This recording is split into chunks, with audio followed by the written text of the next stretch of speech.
Apa yang mendorong Rosa menekuni sport psychology? Psikologi olahraga itu masih merupakan cabang dari psikologi yang baru. Tidak seperti misalnya psikologi perusahaan atau psikologi pendidikan yang jauh lebih berkembang di Indonesia dibandingkan psikologi olahraga.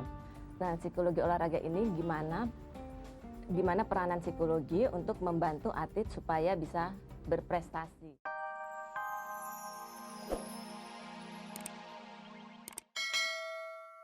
Pekerjaan memang menarik untuk disimak, apalagi kalau yang melakukannya adalah seorang wanita. Dia adalah Rosa Hertamina, seorang psikolog yang lebih mendalami sport psychology yang sepertinya jarang didalami oleh psikologi lainnya. Dan sekarang dia bekerja sebagai pengurus KONI, tapi lebih mendalami masalah psikologi yang dialami oleh para atlet kita. Tentu saja ini bukan pekerjaan yang mudah, karena jumlah atlet kita kan tidak sedikit, dan masing-masing memiliki beban psikologi yang berbeda-beda. Anda penasaran ingin tahu apa saja yang dilakukan oleh wanita tradi ini? Kita simak saja sepak terjangnya dalam Unik.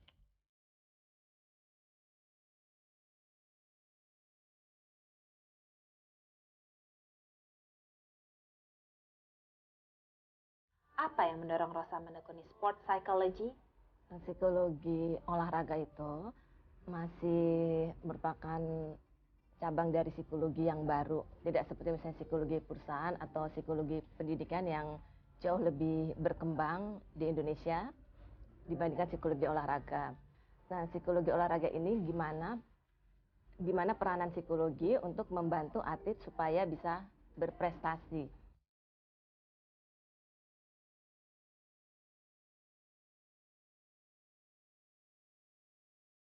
Bagaimana Anda bisa bergabung dalam SEA Games 9799?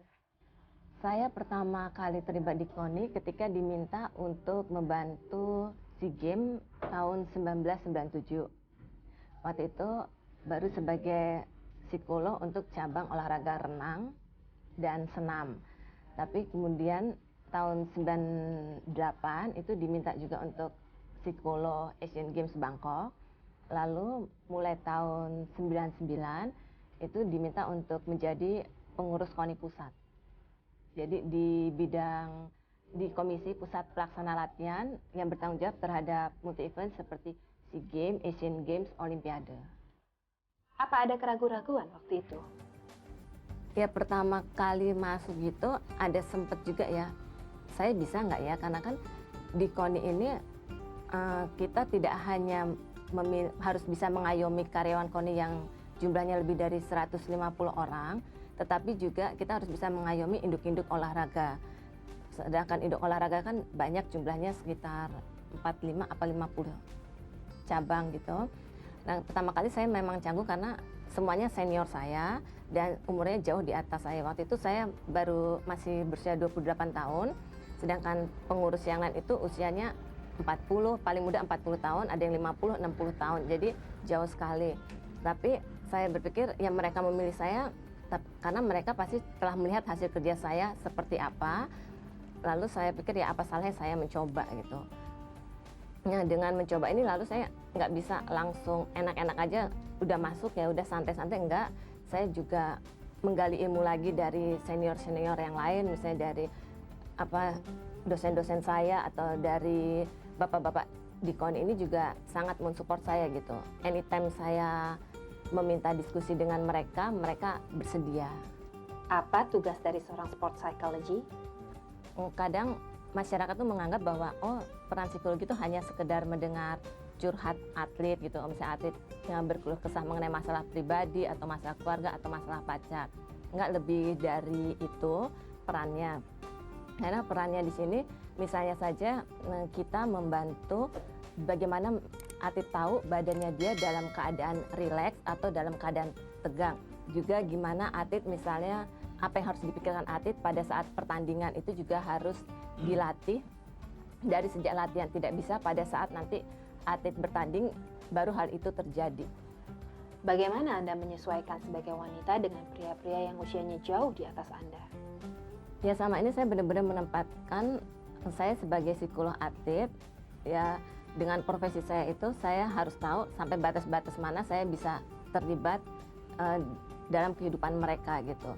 saya juga memberikan pengertian kepada atlet bahwa posisi saya di sini, ya saya hanya membantu mereka supaya mereka bisa berprestasi dengan optimal, nggak lebih. Apakah pernah kesulitan memberikan arahan pada para atlet? Ya kalau pada saat event emang waktu itu tidak terbatas, bisa aja jam 12 malam atlet itu nggak bisa tidur, ya kita harus siap kenapa mereka tidak bisa tidur. Misalnya aja ketika saat Olimpiade kemarin itu ada atlet kita yang benar-benar merasa nggak pede karena mereka itu besok startnya tuh dengan start larinya dengan atlet-atlet dunia. Nah, mereka benar-benar bingung, kayak ngerasa aduh apa sih yang harus dilakukan untuk besok. Akhirnya saya nanya ke mereka, apa sih yang buat kamu pede itu apa gitu. Lalu mereka bilang, Mbak kayaknya saya harus pakai kacamata deh supaya sama dengan atlet dunia tersebut itu. Karena dia startnya sama dengan atlet tersebut. Lalu ya saya menemani atlet itu untuk membeli kacamata. Pada saat bertanding ya dia pakai kacamata sama seperti atlet top tersebut gitu. Itu yang bisa membuat atlet tersebut pede. Jadi tugas kita di sini kita meminimalkan hal-hal non teknis supaya atlet bisa berprestasi dengan optimal.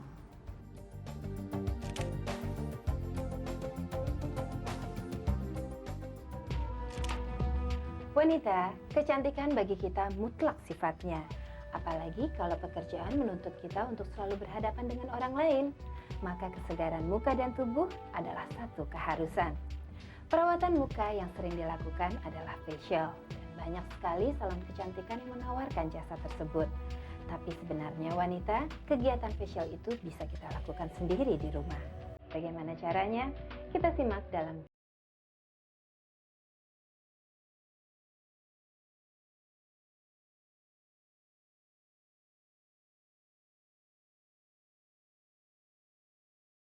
bahwa bagian tubuh yang paling sering diperhatikan oleh banyak orang adalah bagian muka. Tanpa disadari, bila dalam merawat tubuh, kita banyak sekali meluangkan waktu untuk merawat wajah. Memang orang bisa menilai kita dari wajah, selain tentunya dalam hal berpenampilan. Kita bisa percaya diri bila memiliki wajah yang segar, berseri tanpa adanya flek, jerawat, dan juga kerutan di wajah. Perawatan wajah sendiri dibagi menjadi dua, perawatan wajah sehari-hari dan perawatan wajah intensif yang dilakukan seminggu atau 10 hari sekali. Urutan perawatan wajah sehari-hari dapat dilakukan dengan cara bersihkan wajah dan leher Anda dari segala macam kotoran dan make up yang Anda gunakan. Bersihkan secara saksama dengan menggunakan susu pembersih yang sesuai dengan kulit Anda. Hati-hati bila membersihkan sisa make up di sekitar mata, karena kulit mata lebih sensitif dari bagian kulit muka yang lainnya.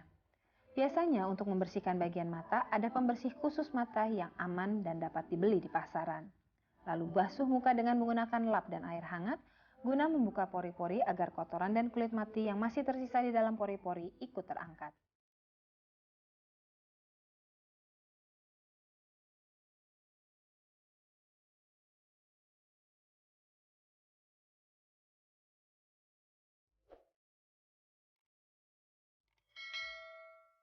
Pada dasarnya, setiap wanita selalu mendambakan memiliki kulit wajah yang halus dan juga lembut di usia berapapun.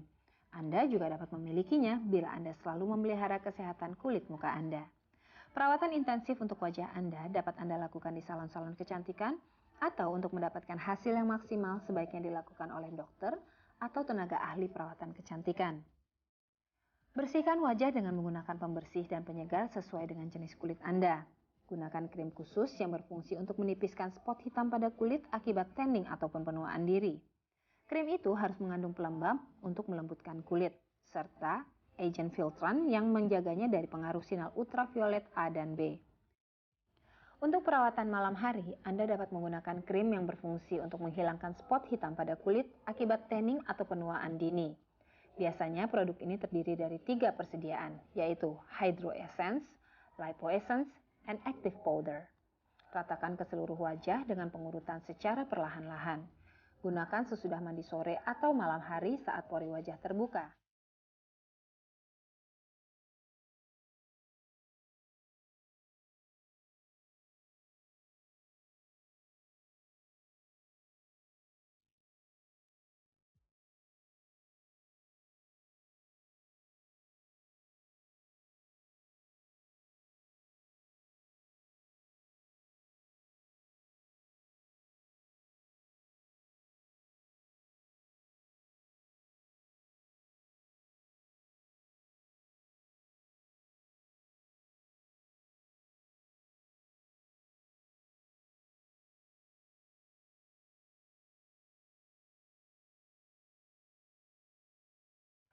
Pembersihan muka secara efektif dan seksama memang memerlukan waktu yang ekstra, tapi hasil dari itu semuanya akan lebih terasa dan tidak akan membuat kita kecewa. Untuk hasil yang lebih baik, kita bisa datang ke dokter yang ahli di bidang kecantikan. Kulit yang indah akan menambah kita percaya diri dalam hal pergaulan dan juga penampilan.